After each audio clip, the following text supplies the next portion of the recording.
Stevie, what can you say after that?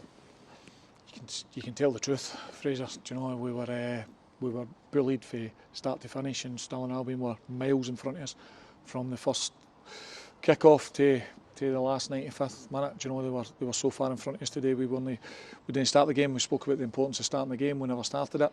Do you know, we didn't defend our box well enough, and just I was actually in there looking through the team and players and thinking, you know, normally in a performance like that you can have somebody who comes out with some sort of credit, but not one of us. Not one of us. We were so far off it as a group today, as a team, and there's not a lot of times I've said that this season, but I'll say it today. I mean, ultimately I've got to take responsibility. I changed the shape. I made a subtle change today to go and play with a 10, and it's the first time I've done that. We normally play with a one sitter, and we played with the two sitters, and I changed it in there, and it didn't work. And you know, ultimately I've got to first and foremost look at myself for that, because that's the first time in 10 games that I've changed it. We'd only been beat one game previous to the shape that we've been playing and was consistent with. But I just felt with the 10 we could have hurt Stirling today, but to the contrary, you know, it didn't work and they hurt us.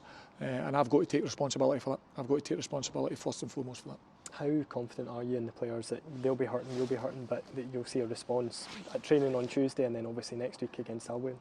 Listen, the one thing I will say is we're still top of the league. Do you know, we're not talking about a team that's just been beat 6-0, and you take everything that comes with you getting beat 6-0. You know, you're going to have fans, and I apologise to the fans because that was a hard watch from start to finish. And do you know, you've got the hard.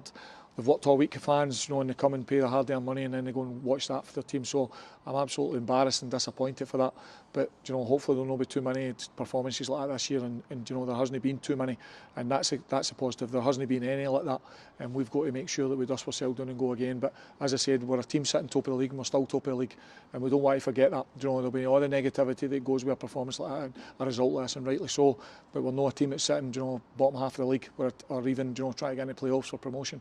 We're a team that's still sitting top of the league, and that's what I've reminded them in there. We're top of the league for a reason. Do you know, I think we've got more points than anybody in across the 4 divisions apart from Celtic before kick-off today. So we've got to remember that, because it's the positives that we'll focus on. Because if you want to focus on the negatives, then you'll be doom and gloom going into next week, and that's not the way we work. In terms of changes for next week, and I know it's obviously quite early, but there'll be guys sitting on the bench who maybe will be looking at that and thinking, well, now's my chance to come in and make a bit of a difference here. I said that I could probably put every name in a bag.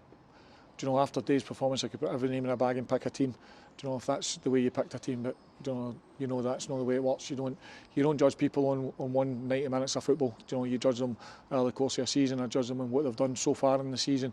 And but ultimately, when you're winning and we're going through the spell that we were going through, that got us to where we were, it was easy to pick a team. Do you know, now in the last, probably since the Stranraer game, I actually thought against Forfar last week, you know, we were poor first half. I thought we were excellent second half, but today we weren't excellent at any point in the game. So that's probably gave us the biggest headache for selection now after a performance like that. But listen, that's what we'll work all week for, and we'll try and get a team that's Albion Rovers have won the day, I see, so they'll come next week with their tails up. But as I keep reminding everybody, you know, we're still sitting top of the league, so we've got to go and play at home next week. We're back at home and play like a team at top of the league, and if we do and play like we've played previous to today, then we'll give ourselves a chance. Play like we've played today, we'll not win many games of football. Thanks. Cheers.